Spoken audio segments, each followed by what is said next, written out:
Hello everyone and welcome back to the SteemTrail gaming news, this time for the 7th and 8th December 2017. My name is Kralizec and I will be your host for the evening. So first of all, let me start by apologizing for the lack of yesterday's podcast. I was at this sort of, I guess you'd call it prom, and I just couldn't attend. But that's nothing that you guys really care about. You care about today's and yesterday's gaming news. So today we're going to talk about the fact that many games have been announced, including games like Witchfire, Bayonetta 3, World War Z the game, Soul Calibur 6, and even a new Tomb Raider game.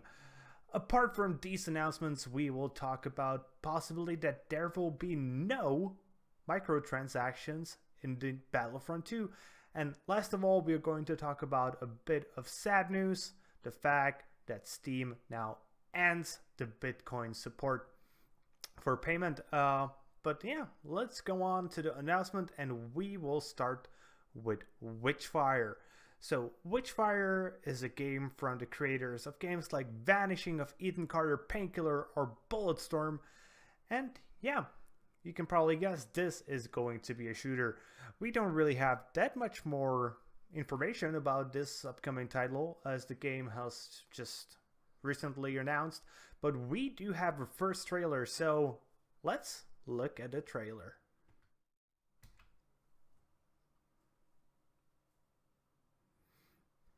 Okay, it looks pretty interesting so far.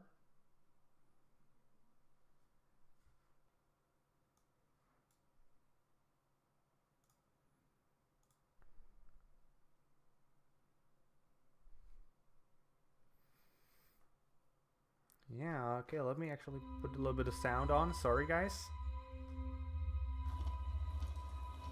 Yeah, just this creepy music, so we didn't miss much.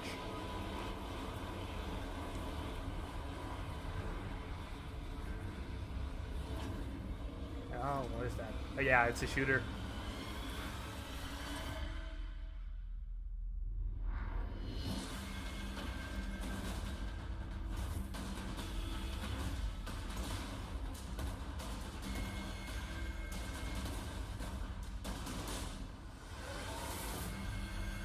Witchfire. Yes, it does look pretty amazing. So I was watching this trailer for the first time, just as you guys, maybe you already saw it, but I saw it for the first time, and I gotta say, I'm getting a Dark Souls-y vibe from this. The developer describes the game as a dark fantasy shooter, and yeah, I'm just going to guess that they're going to attempt to recreate sort of a feeling you have while playing Dark Souls, you know, it being hard, when playing a shooter. It might be quite an interesting thing. Hopefully they do it right, but because they got some good titles on their backs, I'm going to assume it's going to be at the very least good, if not excellent. The second game we're going to talk about being released today is Bayonetta 3. So a game beloved by many, especially people who love female protagonists, is finally going to become a trilogy. But if you were hoping to play this on a PC or PS4 or even an Xbox, you're out of luck. This is going to be a Switch exclusive, though my personal guess is that over time it will get ported to the other systems as well, at the very least to the PC. I really hope. Again, we have a trailer available, so let's watch that.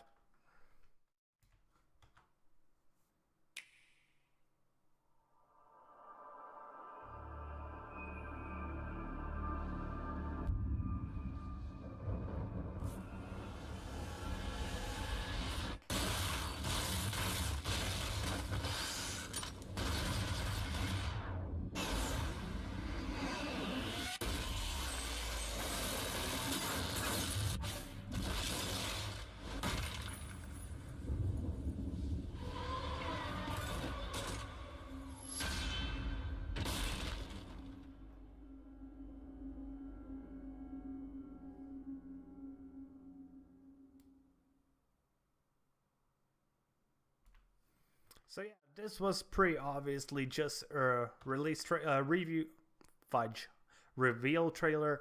We didn't get much information about what the game is exactly going to be out story-wise, because we can assume it's going to be the same exact thing as Bayonetta 2.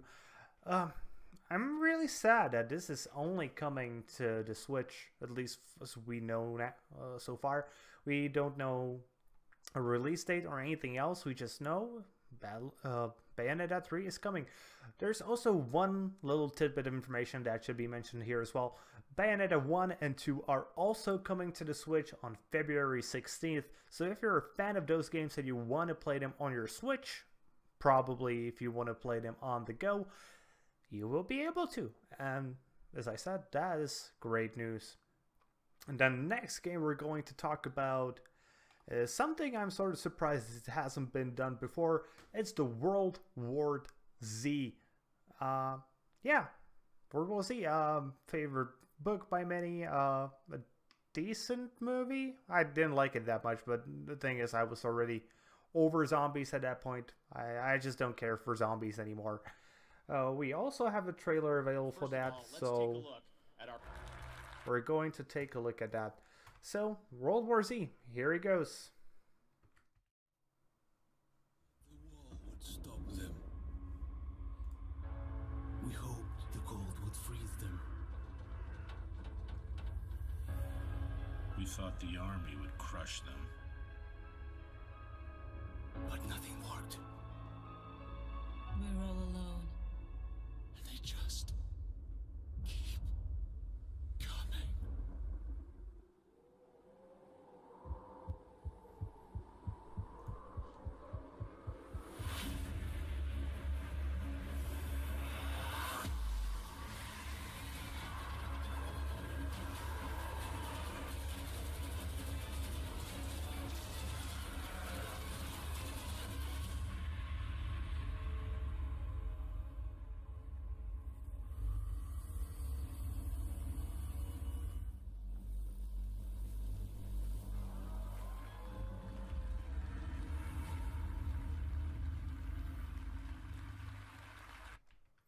So, as you saw, the trailer didn't really show us much of what we can expect from the gameplay, but because it's being developed by Timeshift and Saber Interactive, we can probably assume it's going to be a shooter of some sorts, and it would actually make sense in the World War Z.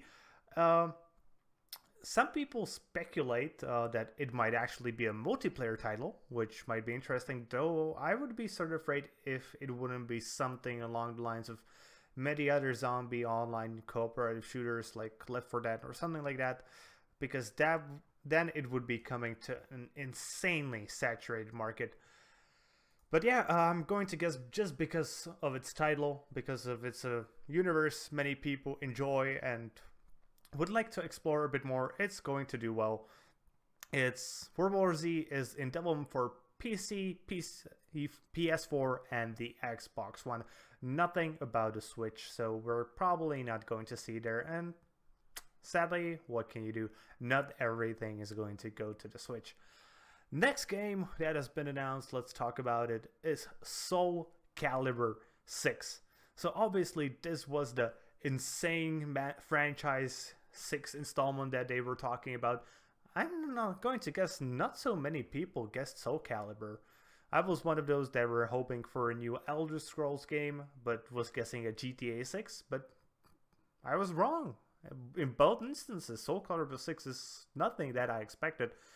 They say that it's going to revisit the original Soul Calibur, and that probably means that just in terms of the gameplay and these things, yeah, it's going to try to revisit that. And on top of that, story-wise, we're going to be going back to the original Soul Calibur.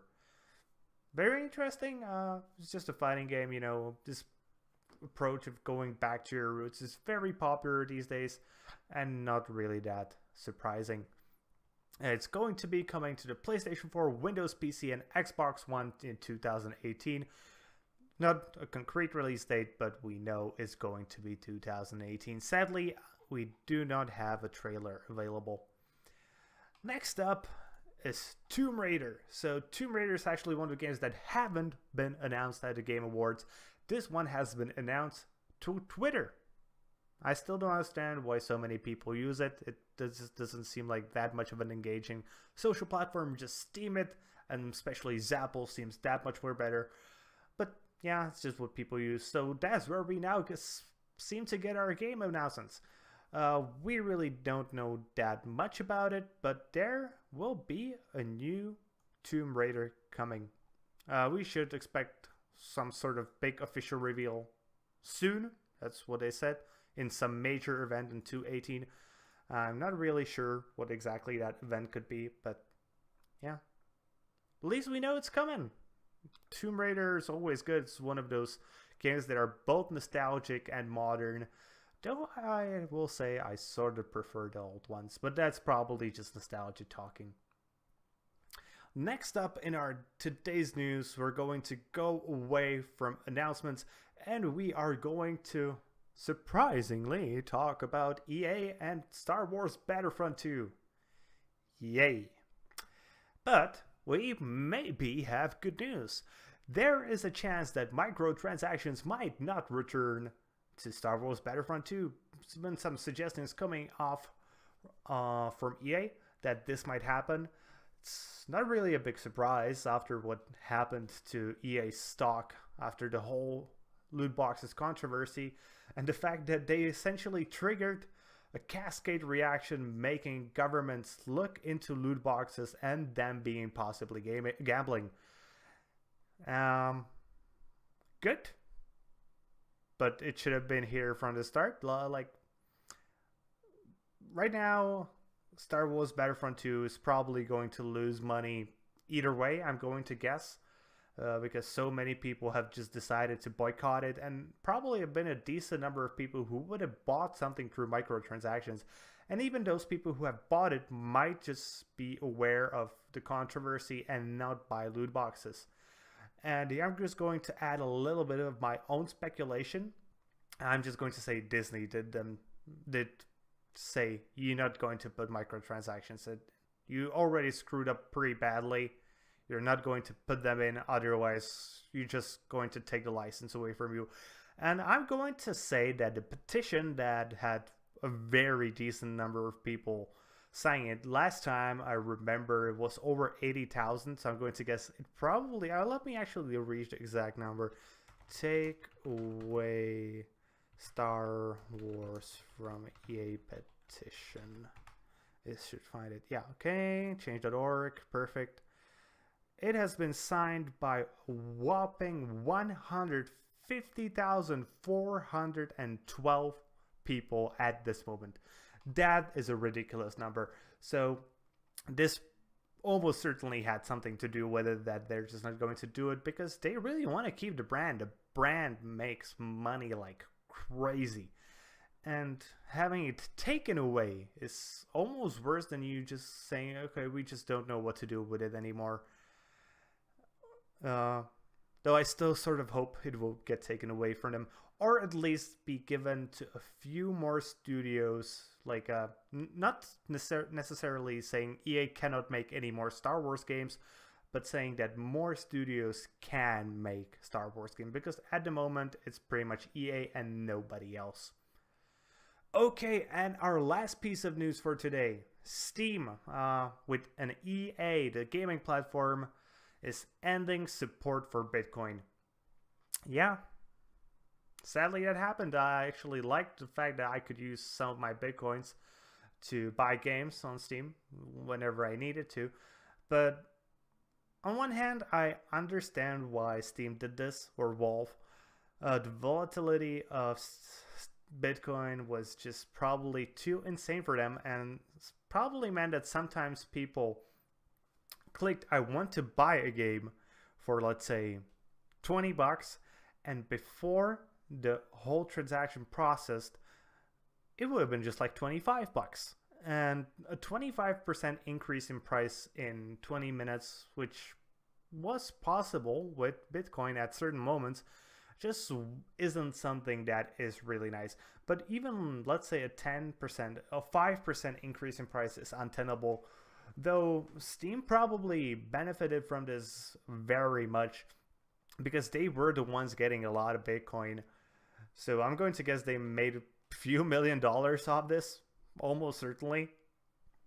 But I understand them just being so, no, this isn't really feasible, not for us and not for our customers. And imagine if they like, so I'm going to guess they are one of the companies that were selling their Bitcoin almost immediately for fiat money because they just feel a little bit more secure doing that. It is sad. I'm hoping that in time, some other cryptocurrencies will be accepted on Steam. Ideally, it could be Steam. This is still one of the few things I don't like about Steam. The branding is just too similar to one of the most popular platforms on the world with over 300 million users. Yeah, there really needs to be some sort of differentiation here. I don't know how to do it in just words. But on the other hand, would it be pretty good for Valve that they would actually have a cryptocurrency with the same name, because it wouldn't be as hard to onboard people. So hopefully one day we will see Steam payments on Steam. And with that being said, that's going to be it for today. I hope you guys enjoyed the video. If you did, be so considerate and give us a little bit of a thumbs up and subscribe to our channel. If you are watching this on Steam, be sure to give us an upvote and follow our blog. And that's just going to be it for today. So see you guys later with more gaming content.